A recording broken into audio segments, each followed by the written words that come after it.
Evening all, fantastic turn up tonight. We've currently got 20 on the call. I'm sure we'll get a few of the late stragglers as we usually do. So fantastic turnout. Tonight we're joined by Sean. Privileged to get Sean on board. He's been a valued member in the school group for a little time and he's here to part some words of wisdom. He's been nominated by popular demand to come in for a Q&A.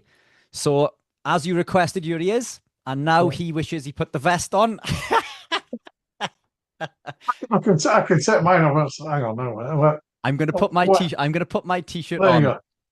You can't see because the Perfect. image in there. There you go. How's that? I don't feel so bad. I don't feel so bad. I have literally just come in from the gym. So I went to the gym at 20 past 5-ish by the time I got there and Yeah. got back. So I've literally just signed in and set up. So any questions for Sean, please pop them in the chat with a QQQ. Joe Yeah. coming in. Sean, if you'd like to tell everybody a little bit about yourself, and I'm Um, going to turn my screen off for 2 seconds and put a t-shirt okay. on, and Yeah. I'll let you chat away for 2 secs. I will be back shortly. Well, some of the guys know I'm basically just an old guy that's been around a long time and done a lot of things. So, training wise, I've pretty much done everything from athletic perspective, playing rugby, triathlons, things like that. Experienced similar things to Richard, where I actually put on body fat while doing a lot of running and cycling and swimming. I actually got fatter doing that.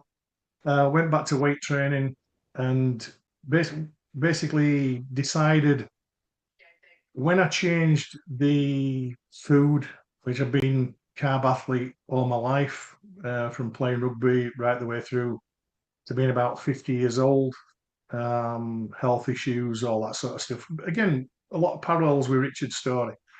I decided to change my diet, which then meant that I decided to look at everything else as well, including my training. Bearing in mind, I've been doing it and coaching people for since I was 19 years old, thinking I knew everything, thinking that everything I did was the industry standard as to what it should be and why it should work. Um, and found out that most of it were bullshit, basically. A bit like with the diet and the food. Um, so I just went back to basics. Went back to I actually went to uni at 59. Did a degree in sport and exercise science. Managed to pass that with honours. Got the highest mark in the group, which were really good considering I'm dyslexic. And on the spectrum, I would have been classed as that now.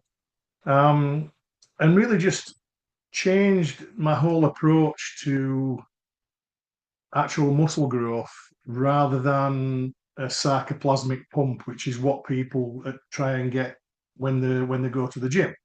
So they'll pump up at the gym, um, load it with carbs, salt, creatine, citrulline malate, all these other pump stuff. And what they'll do is they'll blow up. Their arms will grow at an inch on Friday nights, so they look good in the t-shirts. And then come Saturday, Sunday morning, it's all disappeared and they start the process again. Whereas if you try and stimulate myofibrillar hypertrophy, you end up in a position where your muscles get bigger. They won't pump up the same. I think Richard's explained that before. They don't actually pump the same as what you would get in a carb fuel state. But what you do is you increase strength and you increase muscle size. So from that perspective, that's what I did when I was at uni. I got the physiology and the anatomy science behind what I knew in an anecdotal sense that would work, but then also got the science behind it as well. This actually culminated, well, it actually started with a guy who were on the same course as me. He was the other old guy, but he was only 30 odd. I was 59. And he had MS.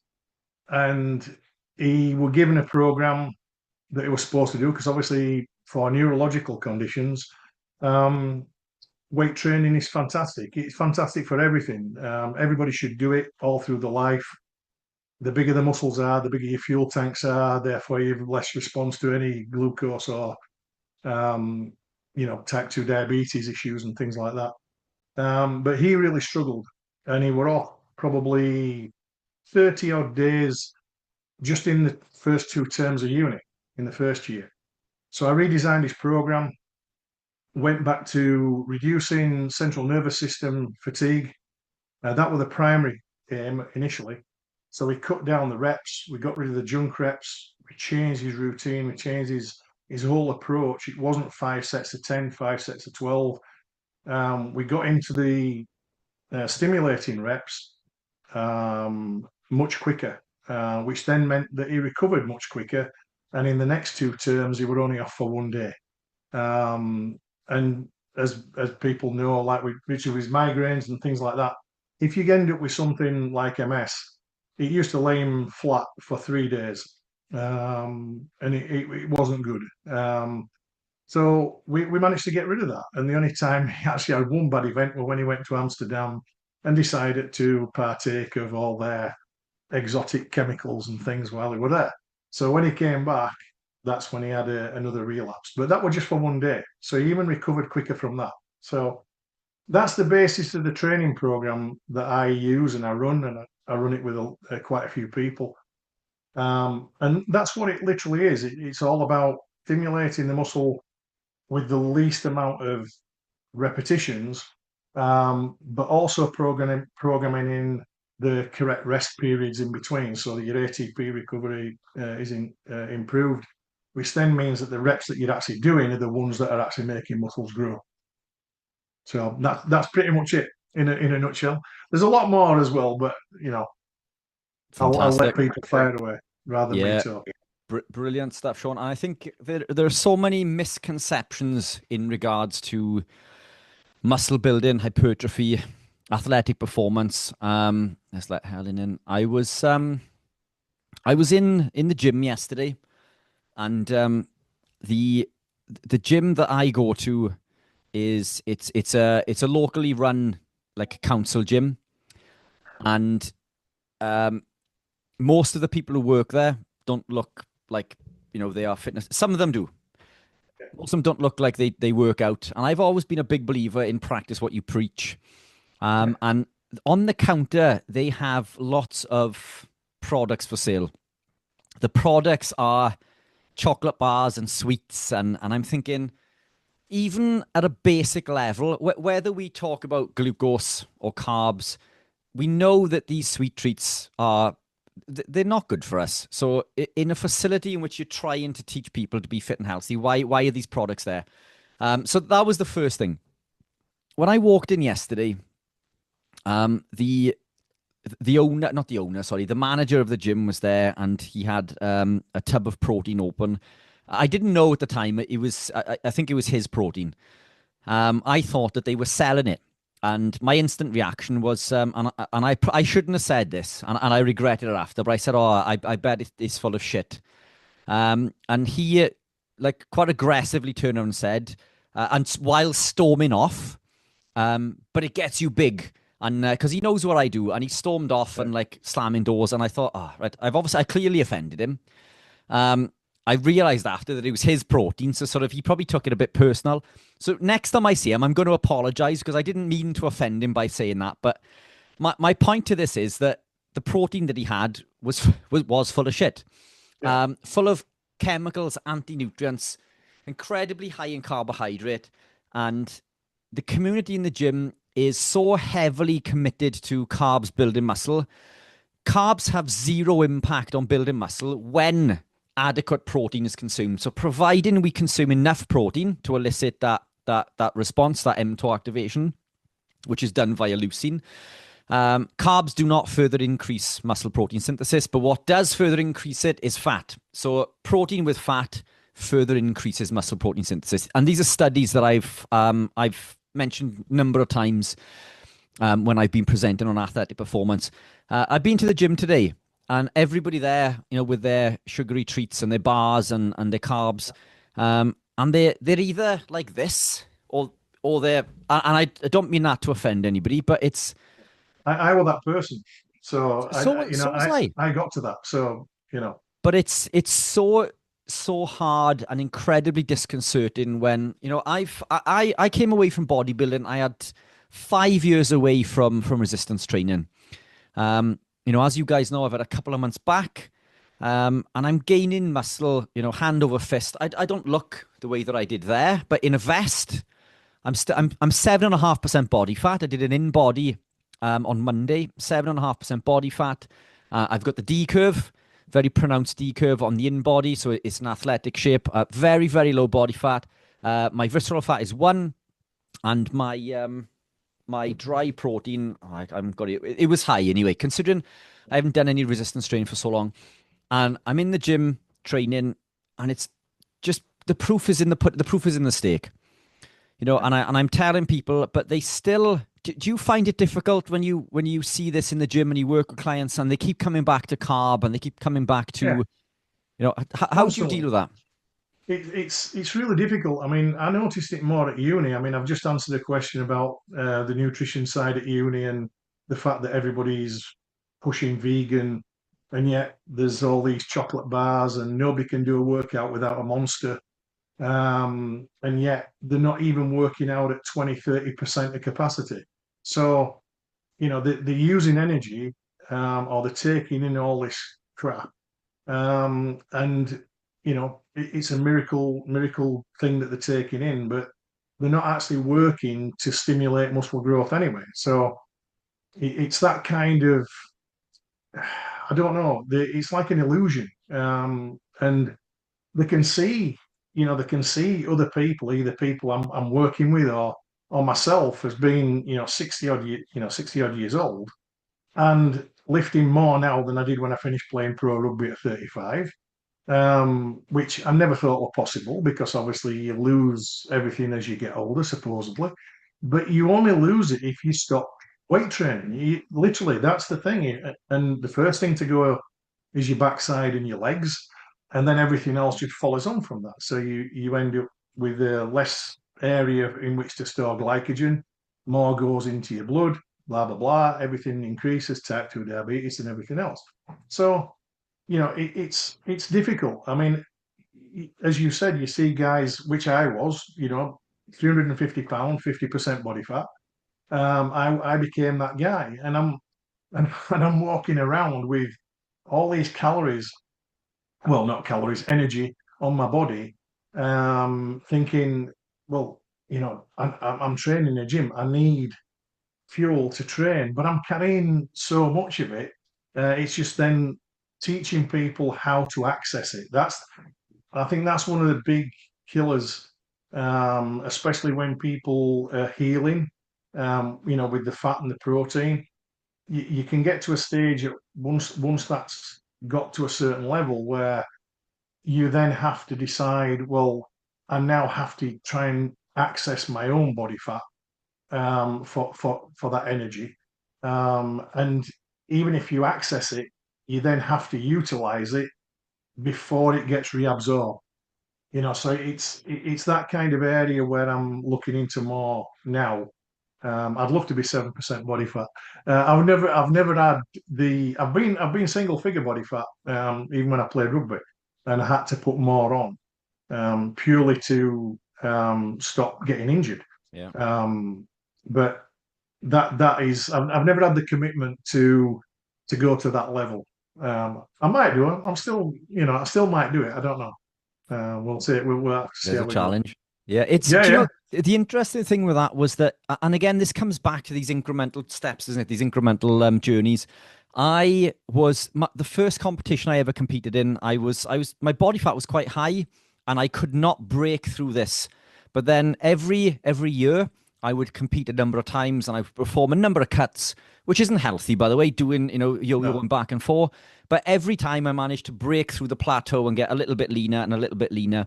And I've managed to, because we operate between this upper and lower limit. If you just eat whatever you wanted to, if it was just protein and fat, you would reach an upper limit, and you would, and we all see this within the group. Our body weight fluctuates. Mine fluctuates 5 to 7 pound a day, which is food in transit, water, volume, so on and so forth. But I'll always go back to roughly there's an average that I'm teetering around. And I think if you are strict carnivore, it's very difficult to break one or two of these things either way. you can pull the levers, you can break through a plateau, or you can gain more fat or muscle or whatever. There are other levers to pull. But every time you do that, once you maintain that for a number of months or weeks, that becomes your new norm, doesn't it? And I think with me, it's been a case of so many years of cutting to be low single figure that my top is like 7.5. I genuinely thought I was around 9. I didn't Yeah. have a clue that I was anywhere near 7.5, and I feel quite chunky, like around my midsection. This is chunky for me, so I'm on a mission now to strip a few pounds, ready for the summer bod. Yeah. Well, But that's being it. That's the same. It's a seasonal, for me, I do it seasonally. I never cut in winter. My body fat's the highest in winter. And then I basically graduate that down as my training ramps up. So it's literally, it's never the same. It's always a progression up, progression down. The weights are fairly constant. My protein intake is pretty much constant. yeah, yeah, All I utilize is the fat because it's an easy metric to just alter and keep everything else the same. Because my actual lean body weight can be probably around 235, something like that. So I just work off that and then just move everything up and down. If I feel as I'm gaining a little bit, I'll just knock it back a bit. yeah, Um, but I never had the same bit like you guys were saying. I've mentioned a couple of times that I don't eat the same every day. It depends what I'm doing. So I eat relative to what expenditure I'm actually going to be. If I'm not doing anything for 3 hours, then why do I need to eat? And same again. yeah, Just keep using that 3 to 4 hour window, which is as you say with the mTOR response and things like that. I do it slightly differently to you because you use, but I do incorporate the one meal evening time if I'm specifically doing it for something. But when I wake up in the morning, the first thing I do is activate mTOR, yeah, which is HMB plus amino acids, literally to create a spike at the outset, which I then, because I train at about 2 o'clock on an afternoon. So I'll get 2 spikes in, then I get the mechanical spike with the training, yeah, and then I and then feed another. that afterwards, and have my big meal at night, which then takes me through. And then obviously next morning, I'm effectively doing, like this. It's why I've been interested with the dry fasting as well, because I've always done a similar kind of thing, where on a morning I'm up at 4:30, get down to the gym about 5, and I'll go doing fasted cardio, just on a treadmill walking. I don't do anything more than that, just on an incline.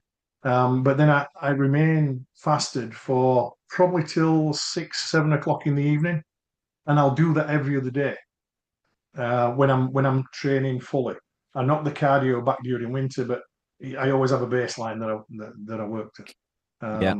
But it's like you were saying with the studies as well. I mean, that's the one thing that the uni's given me is the ability to critically analyze studies.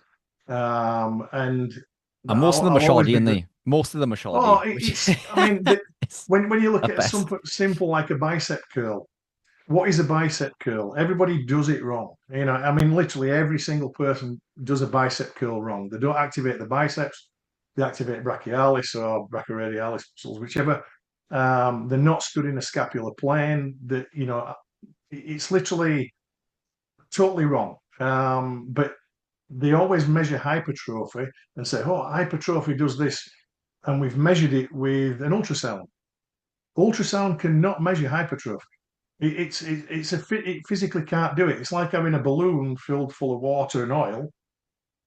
How much oil's in there? How much water's in there? You've no idea. An ultrasound can't pick that up.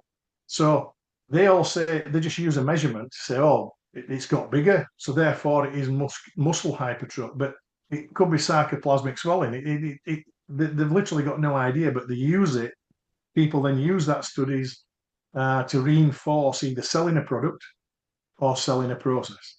Yeah, And it's, as I say, 100%. it's all bullshit. Yeah, it is 100%. Yeah, And it's I mean this is the confusion when it comes to carb, because when you do eat carb, that's what it does, fill the muscle with glycogen, yeah, and for every 1 gram it's going to pull 3 or 4 grams of water. So it does give the illusion that you are bigger.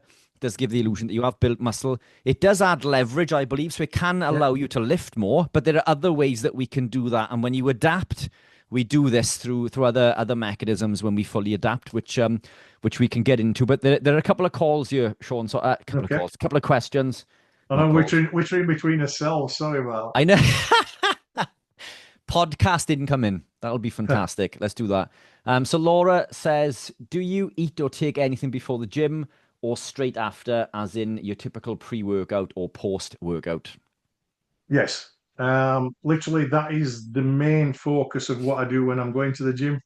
I will always have protein probably about an hour, 2 hours before, and then I'll depending. I don't use pre-workouts all the time. I only use them occasionally. Usually, if it's a heavy leg day, I'll put a pre-workout in, and then I just literally use amino acids and electrolytes, your electrolytes, which are that actually nice tasting, even with the, people say they're not, but they are the best ones I've tasted. So that side of it is literally amino acids, and I'm not too bothered about an after a post-workout feed, but usually I will have something within an hour, 2 hours. But that's just because of timings of having my usual evening meal. So it's all based on that. I don't really specifically, like I used to do when I was gulping down anabolic window, blah blah blah. I just time it relative to the 4 hour windows, and that's pretty much all I do. It's and it's enough. You don't as long as you're providing the nutrients. And the other one I use quite a lot is HMB, because it signals the body not to break down existing muscle tissue. So you've got the building blocks with the amino acids. They absorb so fast that, what I'll tend to do is mix the proteins. So I'll use essential amino acids on a morning specifically during training because they're available so quickly. But I'll also then use whey isolate, which actually has a much longer absorption period. So I'll tend to use that to get me through to the next feeding point. So it's just literally protein relative to timing. That's it, and nothing more complicated, really. Yeah, 100%. HMB, which is the metabolite of leucine. So that's what leucine breaks down to. When I was bodybuilding, I preferenced the leucine over the HMB. Nigel coming in. I was torn between the benefits of one or the other. I found like research on HMB was like some was well for it as being the next best thing, and others was. So I knew that the leucine was working. Oh, somebody else coming in. Oh, we are. Popular show tonight. Have to get you on again. So I stuck with the leucine, and I mean that worked really well. But it's essentially just saving that step, isn't it? Because the HMB is the metabolite. So anybody interested in leucine or HMB, that's what that is. Laura's also said, have you noticed much of a change in building muscle from being a carb athlete to not eating carbs? For example, growing muscle. Do you think muscle seems to grow the same, as people often say that you need carbs? It actually grows better now without the carbs. 100%. Simple as it's a simple answer. Because I'm constantly providing the nutrients for muscle growth. Whereas without carbs the just used to make me swell up and inflammation, you name it. Playing rugby, you get injured. Unfortunately, I've kept my good looks, but being injured were bad. I mean, I broke my left ankle 3 times, my right ankle 4 times. Wow. So I literally used to have to sit. This was when I was carb fed, obviously. Sit on the edge of the bed and literally crack my ankles to get them working, and then go and train and play. But you then end up with hydrocortisone, which then does its own damage as well, which is, when people go and have shoulder injuries, all this sort of stuff, they usually say 2 injections a year is probably the maximum. I'd basically not take any at all because I think it's more harmful than beneficial. But I used to have probably 2 a week. Wow. They used to take me to different hospitals just to keep me playing. So on that side of it, you learn when you get older and you finish that they're not really bothered about your health.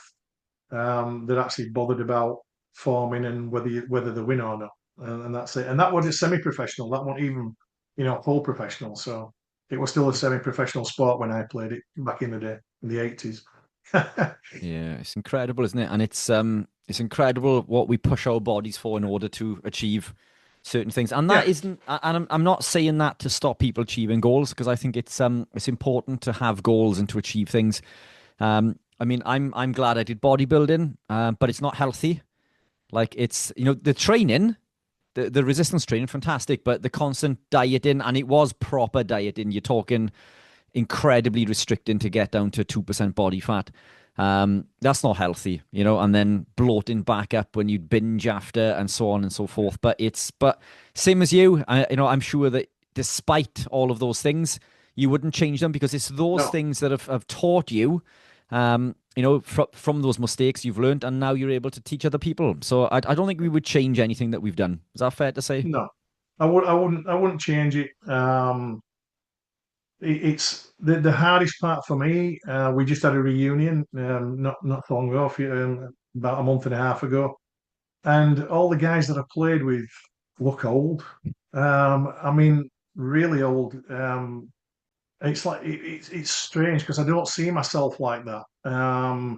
And they're all bent over, injuries, um, inflammation. They're still drinking pints of beer and eating all sorts of crap. And I just look at them and think, what are you doing to yourself? And there's a couple of lads that I played with that aren't here anymore. Mm. Purely for those sort of reasons. But it's quite eye opening when you meet people you used to go to school with, and they comment on how well you look, and all that sort of stuff. But then, in a lot of cases, they're not actually interested in changing it themselves until something happens, which is why I changed. A bit similar health incidents and things like that. Pretty much when I nearly ended up in a box, being really unhealthy, meningitis, all this sort of stuff, just compounding things one after another. Um, and everything was geared to eating vegetables, eating fruit, doing the 5 a day. Don't do weight training. Don't do this. Go running. Don't eat red meat. Um, yeah, leave red meat. Yeah, don't eat red meat at all. Otherwise, you'll have a heart attack and die. And I was just given so much garbage information, and I was on so much medication at the time, literally about 13 different tablets for different things. And I just thought, I literally, you get to a stage where you think you're just gonna break down. And it actually happened on a treadmill, first time back in a gym. I couldn't actually walk at 2.5 miles per hour on a 2% incline. Bearing in mind I'd been a semi-professional sport person, and I just started crying, literally just tears coming down my face. And I thought, I can't carry on like this. And I literally went cold turkey on the tablets and everything, which wasn't an advisable thing to do at the time. But it was the only way I could do it. And I literally went cold turkey. And it was the best thing I ever did, you know. Yeah, I So agree. I think it's when I look at my journey, I'm glad that I went through those things, because yeah, it's taken that. I think if I had an easy ride, I wouldn't be. There's no way I just would have continued. And I think that's the problem with most of the youngsters today, is that you see these influencers on Instagram trying to yeah, give these 50 and 60-year-olds advice on health and well-being. It's like, well, you're in your 20s, mm, you're eating half healthy, like, you're okay, you're on carbs and you believe in carbs, but you're restricting processed foods. You're active every day. Your DNA at that age is designed to keep you as fit and healthy as it can for the progression and survival of the human race. When you get to 25 and beyond, 25, 26, that's when things start to change. And that's when the body's like, it doesn't matter, because you can throw an awful lot at the body, and the body will just deflect because it needs to survive. It needs the human race to survive, to procreate, and to reproduce. And then it's, this is why we see people in their 30s then, isn't it? Oh, now I need, middle age spread. I'm getting older, and they just accept that their life is now on a decline, and it couldn't be further from the truth if they just change what they consumed. But you see these influencers, don't you, with 20-year-old influencers, some like 18, 19, and they're taking on clients in there. What do you know about male physiology and biology, and Yeah. it's almost laughable. I respect what they're trying to do, but but they're teaching the wrong thing with high carb, because they're completely anti red meat and high fat, and they're just going on the standard narrative. A few more questions. Where are we? So we've got, Mika says, volume training appears to be recommended a lot. Why is it still popular among trainers? Um, High volume. I'm assuming Mika means. It's again, people jump on bandwagons. You've seen it all the time. They'll jump on a particular bandwagon where it's lengthened partials, or some other thing where they can actually bump up their algorithms to make it work. I mean, volume training were popularized many, many years ago. The old German volume training, Russians used to use it. They all used it, which is fine. But most of these guys were taking all sorts of gear. So you can do the volume if you're taking all sorts of gear. It's, so you've always got to bear in mind when people are giving out recommendations and studies, is the person natural, or are they going to be taking some synthetic hormone? If they are, then pretty much, the rest of the training program can be just about anything. You can get away with training 5 days a week if you want to. Whereas if you're working on a natural process, for me, if you're doing a split program, I would go every other day, maximum. If you were doing push pull legs, usual bro stuff. If you were doing a full body workout, I'd do it sort of Monday, Thursday, and then leave another couple of days. So you do a Friday, Saturday, and then so you do Monday, Thursday, Sunday, to give yourself time. Because the only limiting factor that we've got as people who don't eat carbohydrates is glycogen replenishment. So, in terms of the muscles, everybody thinks that they deplete all the glycogen in the muscle. It's physically impossible. You could train as hard as you possibly want to, and the most you'll ever lose will be 40%. And that's really battering yourself into the floor. So you've still got 60% left in the muscle, and then obviously, your liver kicks in and replenishes it over time. But it always prioritizes the glucose needed to keep your central nervous system running and everything else. So on that side of it, when people start pushing the volumes, you've got to look at reasons why. Volume in itself isn't, as I say, it depends what you're doing. As I say, we make going that way. These guys influence it. They're all bodybuilders. They're all on something. Some of them on way too much of something. But if you then pair it back to being natural, you just can't do it because you can't recover in time. You can't. You would end up in such a damaged state that the next time you went to train, you would still be training a damaged muscle, which then it just compounds everything. The recovery is 100%. actually just as important as the actual training itself. Oh, So definitely. I mean, probably more sorry, go on. important. No, God, Yeah, it's you do the damage, it's the recovery that builds the muscle, isn't it? exactly. But it's So you feed that recovery. Yeah, you feed that recovery. You put the stimulus in. You can and again this is where a lot of things cross over. There's a lot of guys.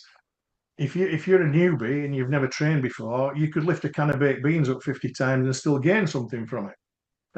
Whereas people who have trained for a long time, or even as much as 6 months, 12 months, that's why all the gym programs are 12 weeks. Train for 12 weeks and do this. Train for 12 weeks and do that. It's an easy sell because giving somebody a different stimulus for 12 weeks will automatically give them some benefit. and they'll notice it. More so if they're only just starting. But if you then do the same thing again for the next 12 weeks and the 12 weeks after that and the 12 weeks after that within 12 months, they basically just become disillusioned and they just stagnate because there's no additional stimulus. So it's the training program that's wrong, and the fact that the coaches are pushing a training program that's wrong. But they're not bothered because you've paid your membership and you've paid them for 3 months, 6 months, 12 months. I've nothing against coaches. It might not seem that way, but I'm against coaches giving out bullshit advice. Simple as that. And any coach that becomes a rep counter and wants to talk about what people did on a Friday or a Saturday evening while they're taking money from them, I just don't see the point. Um, you can be friends, and a lot of these guys who, I mean, I see it at my, not my just my local gym, but every gym. They always try and hook into people to be the friend. But they're only your friend when they're paying you money. When you're getting money from them, that's when they're your friend. If you were to then stop paying them, then you'll never hear from them again. Simple as. Whereas a good coach will get on with the client, strictly professional basis. They won't be counting reps. They'll watch what people do. They'll adapt the form, change positions, look at the biomechanics, look at how they're training, look at the rest intervals, the repetition timings, you name it. Even the grip, something as simple as a grip. If the grip's wrong, you're not training the muscles you're working. So there's all those different things that a good coach will do. But most of these guys that do it haven't got a clue. Like you Mm. said earlier, they're all in there. They literally just read a magazine or to look online and just copy what somebody else is doing. Yeah, You and know, that's that. I remember a number of years ago, a couple of younger boys that I know basically asked me for some advice, and I give them advice, and then they said, "Look, that's not what this bodybuilder says, or this bodybuilder. This is what this bodybuilder does." And exactly as you say, that bodybuilder is on a myriad of anabolics. yeah, And you're not on anabolics. You're not. Are you a professional bodybuilder? Is the question, because you don't exactly. need to be doing what they are doing isn't right for you. And as you say, any form of resistance training is going to confer benefits. And as you say, lift a tin of beans. Yeah, And I think that's important because it's you can literally, we get caught up on, as you say, counting reps and doing whatever else, when the reality is doing the work, making sure that the diet is right, more important than anything else, I think. Because when you are consuming generally high carb, it's grains with seed oils. Grains are incredibly powerful at blocking nutrient uptake. If you want to prevent your body's ability to utilize proteins for muscle protein synthesis, then take it with carb. You know, yeah, it's but yeah, you're right. Unless you are a professional bodybuilder, why would you be training like a professional bodybuilder? It just yeah. doesn't make sense. Um, I'm the same thing with coaching side as well. People will go to a gym and they'll just walk into a gym and just copy what people do, or look at the side of the machine and try and copy what's on the picture at the side of the machine. How many golfers go and play golf without going for a lesson or being taught what to do? How many people drive a car without being taught what to do? yeah, Yeah, it's you all develop your own style and your own thing eventually. Nobody drives a car like they were shown, and nobody actually plays golf like a professional golfer. But they still learn the basics, and certain countries actually do that. I know in Denmark you have to pass. You get like a little logbook, and they'll sign you off on different equipment to say that you're competent at using it.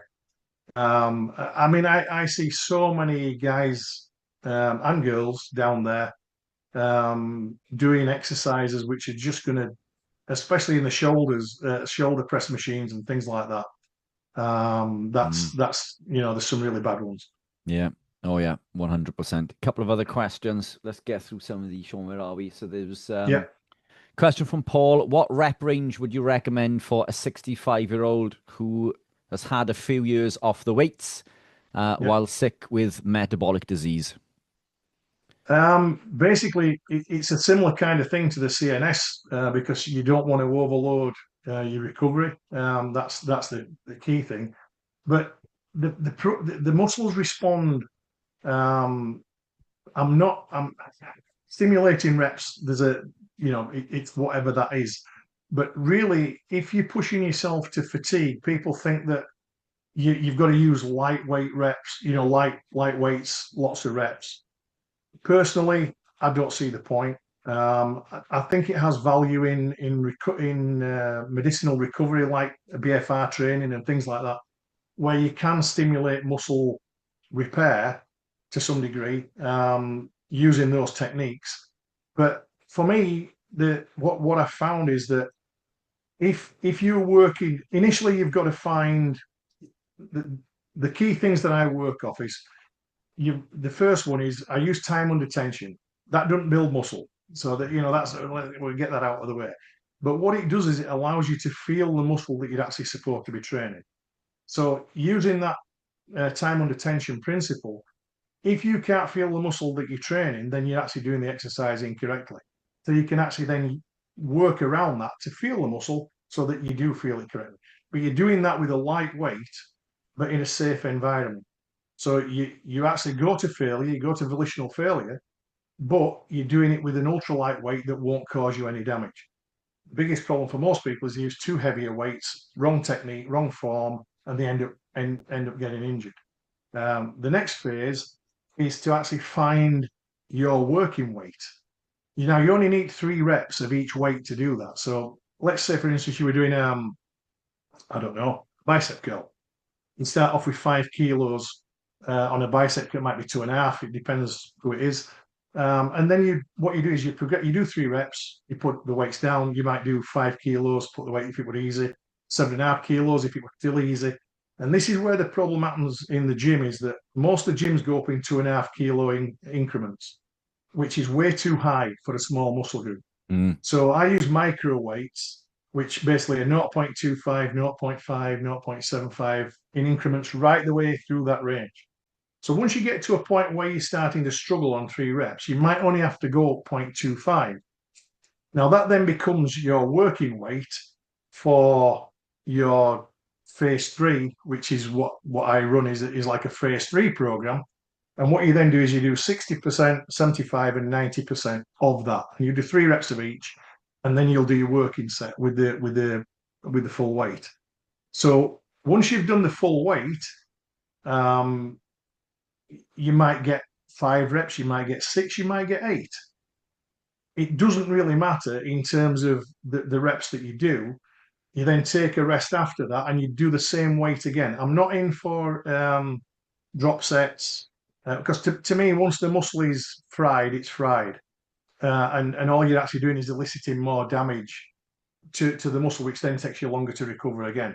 So by waiting 2 or 3 minutes after you've done your main set, you then do the same. You'll only get maybe 3 or 4 reps on the second set, but it's always with the same weight.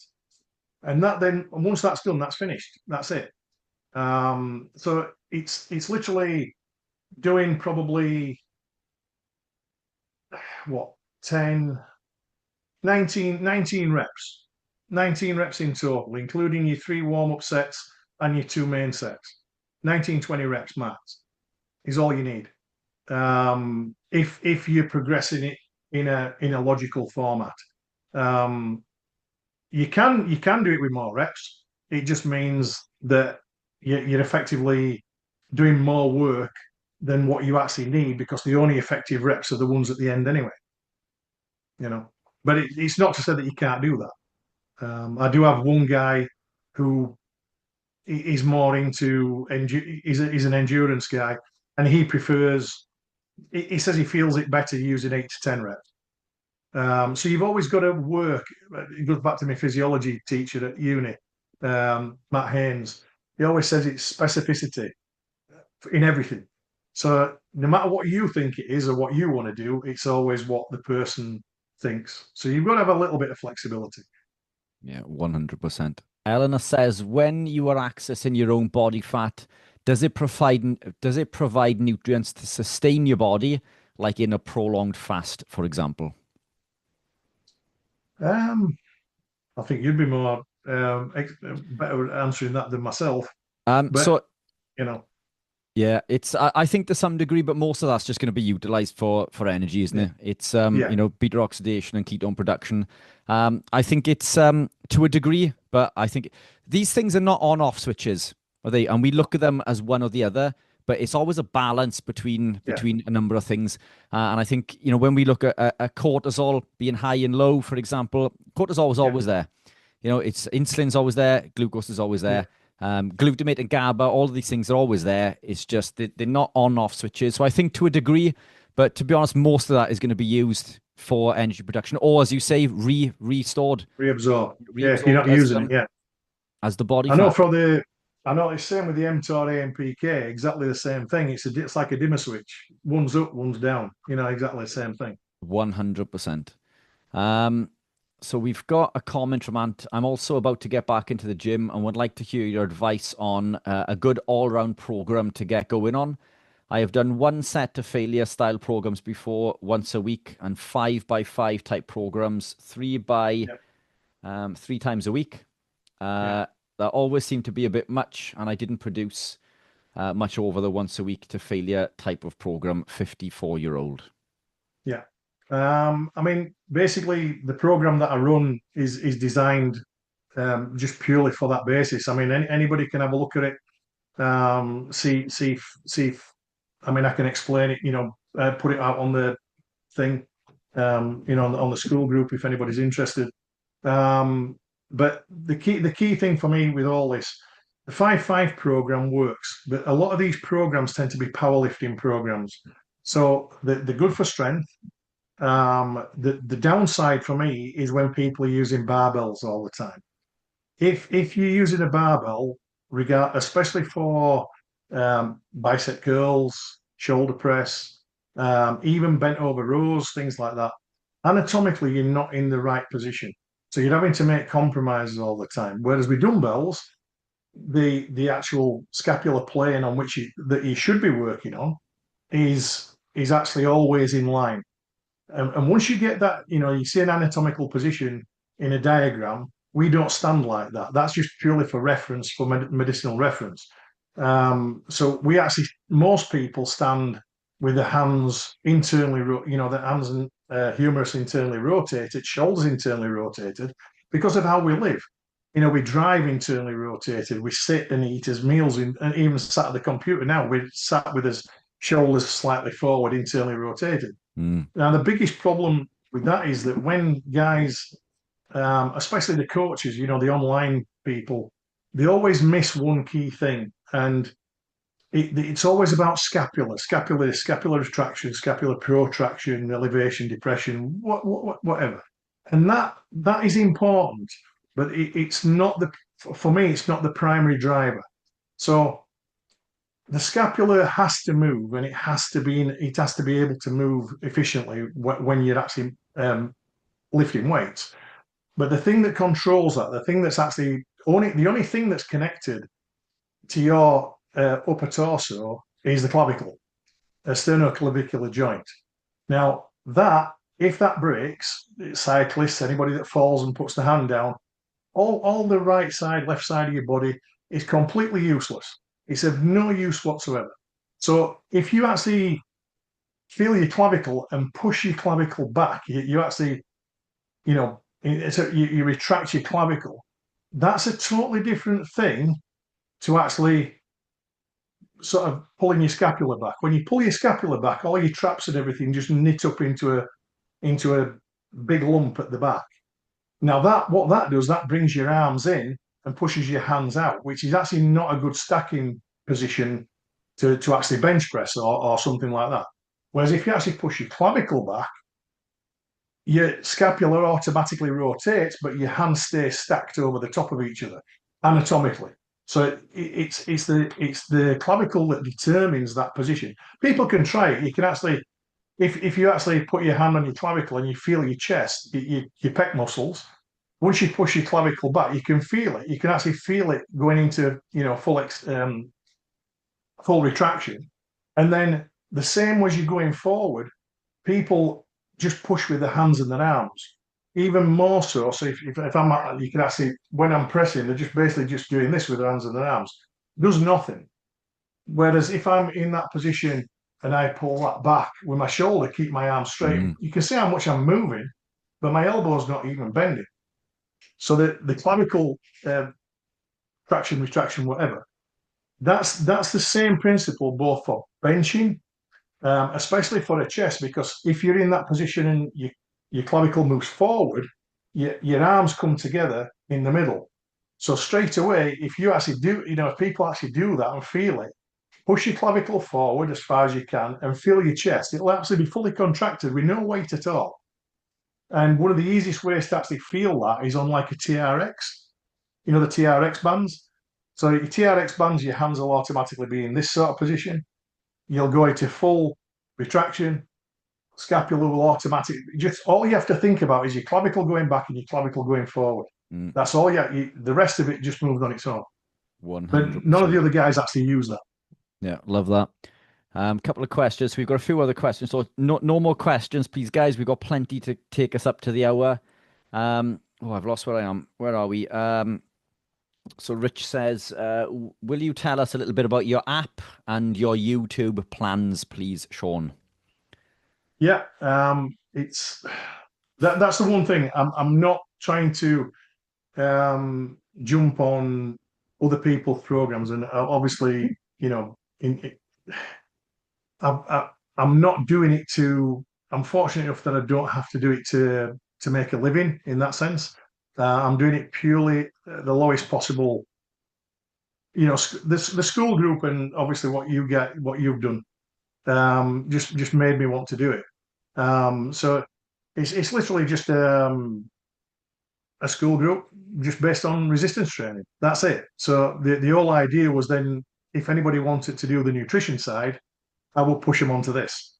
To push them onto this program because I'm not blowing smoke up anybody's backside, but I've learnt more on this channel on this forum than what I did doing 3 years of uni nutrition. So it's you've got to acknowledge. I'm the same when it comes to training. The time under tension thing. Dave Crossland got me back onto that. I mean, Dave's actually huge. He went in like 26-inch arms. I mean, you might have heard of him. He does eval now. He does all the blood testing. But Dave got me back into an even keel where he got my hormones levels right, but also got me back into feeling I'd lost out the ability to feel the weights, and he got me back into that. So I incorporate that, but I always give him credit for it because he was the one that got me back into that. Even though I'd used it before, it made the biggest thing. But yeah, the YouTube side is just doing the same. He's literally showing people the program step by step. I'll actually run through it 2 weeks in advance of everybody else, and because I do that anyway, I'll run the phases. It's a cyclical program, so there's no need for a deload and all that cobblers.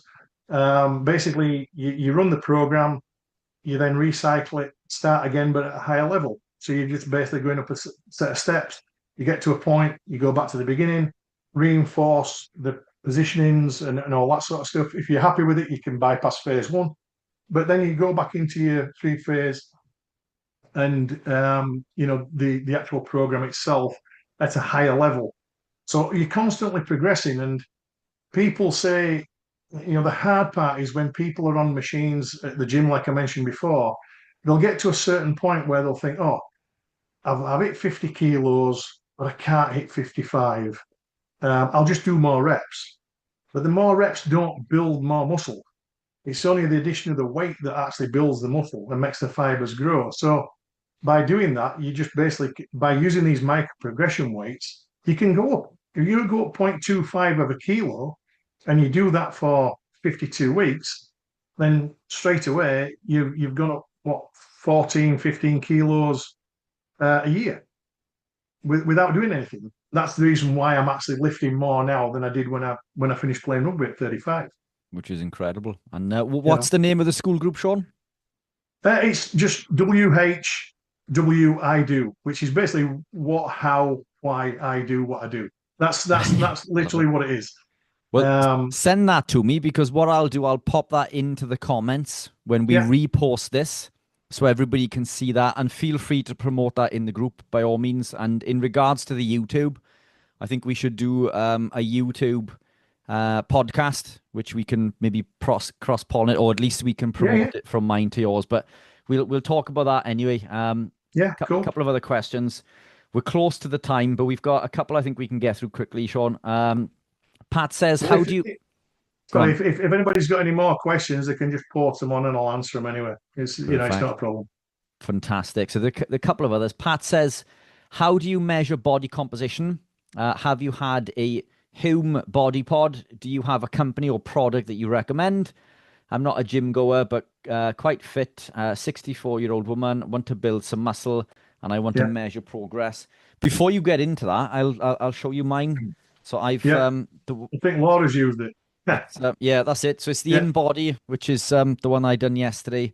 Super impressed with my one visceral fat, and my total fat mass in my body is currently 5.1 kilos, 7.5% body fat, which was a lot lower than I was expecting, to be honest. But that I think is incredible. But this I believe is 99% accurate to a DEXA scan. But even this has area of I can drink water and jump on 2 hours later and see slightly different results. But I actually have a guy who were doing the similar thing to you, and it were a little bit of a competition. He were doing it for, can't remember which guy were doing it, but one of the influencers online, and he basically drank about 3 liters of water before he went and had a DEXA scan done. So he basically just conned the machine because it literally showed up as lean body mass. And so all these things are valuable tools, but they can be, I always use DEXA because it is the most accurate other than an MRI. So I will have a DEXA scan done, but the Hume machine, there's another one. I think there's about 3 or 4 different ones, and there's a new one coming out this year, which actually gives additional metrics as well for heart rate variability and all that sort of stuff. And they're good because all you have to do is, if you have a DEXA scan done, or even if you don't, to be fair, if you know the error is plus or minus 2%, plus or minus 3%, you just build that into the equation, and as long as you see a progression 100%. Going one way or another way, whether you're gaining muscle or losing fat or whichever. It doesn't really matter what the absolute number is, so long as you can see that it's going in the right direction. 100%. And I think for Pat, something cheap, obviously DEXA is going to be more expensive. The InBody, which you can find, a lot of companies and local gyms will have them, Pat, and you can usually get on there for like £5. In the UK, obviously, it's I know the States have InBodies also for the American friends. A lot of my clients use InBody. Super cheap. DEXA, as you say, fantastic. MRI, but it's you're paying the money then, So the Hume one, I think the Hume one's on offer at the moment because I think they're getting ready to launch a new model. I think that's about £170 with the discount things. I posted it on for somebody, and I think the body scan, body scan, they're also been offering like a 20% discount on DEXAs. So I posted that on as well. I don't get anything from that. I just posted it because it came through on my feed. So brilliant stuff. What else have we got? So Cammie's put a question about she doesn't quite understand the 3 sets, but I think Laura has gone in and explained that. But you're welcome to touch base on that really quickly if you want to, Sean. She says, I didn't quite understand the 3 warm-up sets and the 2 regular sets, how exactly to do it. Do you have videos on YouTube? Is this I will have. Brilliant. Yeah. I'll be starting the program with the foundations. That starts on the 1st of March. The foundations goes through all the scapular alignment and anatomical positions and things like that. Especially for the shoulder rotator cuff and things. Nearly everybody gets into the wrong position to press. And I mean, ultimately, if you were to set up correctly to do a bicep curl in the correct position, anatomical position where your arm is actually out in front of you and off to the side with your palms facing up, that literally is the basis for every single upper body exercise that you ever do. It's also the basis for a squat as well. So Yeah. you can actually keep the same foot position, get into the anatomical position as you would to do a bicep curl, and you can then translate that onto a bench to then do a shoulder press or a bench press or anything else. It's literally the same. The only difference is where the arm articulates into a fully extended or fully compressed position. Yeah. Love that. You know, Fantastic. but I'll show all that on the videos hopefully. Perfect. And feel free to pop them into the chat, Sean. Obviously, Yeah. promote the channel, pop the videos in. I think people would appreciate that. Yeah, I think that'd be very educational, Well, and I think it's I'm looking to do one for Laura at the moment for press ups. So everybody perfect. does them the wrong way. Brilliant. I look forward to seeing that. Um, so there's one more come in if from Sasha. If we could just touch base on Yeah. that. Could you please clarify your question? If you're looking for information on a specific topic or need details about something discussed in a meeting, oh, what's that? I don't understand that. It's from Sasha's note taker, so I don't know if that is yeah, don't know. Does that make sense to you? Or am I reading it No, wrong? No. There we are. Fantastic. Sean, let's wrap it up there. Let's end the okay. recording. I think that Thanks has been everybody. Appreciate it. absolutely fantastic. Some amazing questions, super knowledgeable. And yeah, I look forward to seeing these videos. Let's get a podcast booked in. I think that'll do really well. And yeah, look forward to seeing more content in the group. But Sean, Cool. absolute gentleman, thank you very Okay. much. Let me Thanks.